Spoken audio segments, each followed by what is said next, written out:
You're running ads, the clicks are coming in, and yet you're losing money on every sale.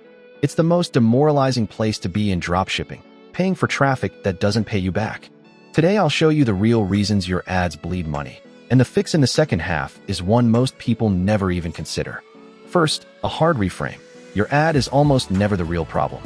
Beginners tweak headlines and images endlessly, when the actual leak is somewhere else entirely. What happens after the click? Leak 1.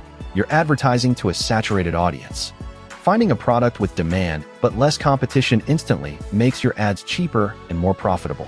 I check saturation with Jaja.com before I ever run an ad, using the bulk align title checker to see how crowded the space is.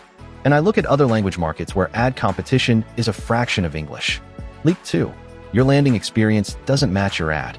The customer clicked expecting one thing and landed on something confusing or slow.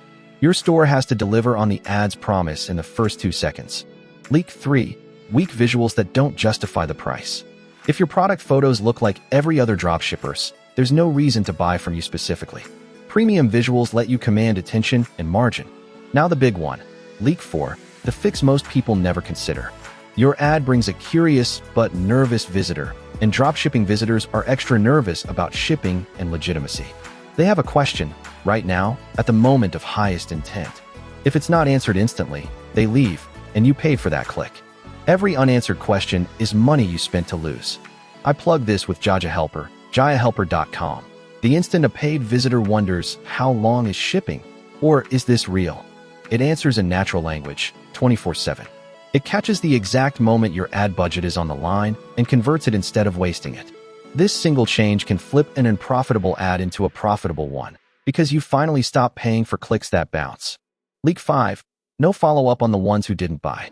A visitor who left isn't gone forever, unless you have no way to bring them back. Fix what happens after the click: saturation, match, visuals, instant answers, follow-up, and your ads stop being a cost and start being an investment. The ad was rarely the problem.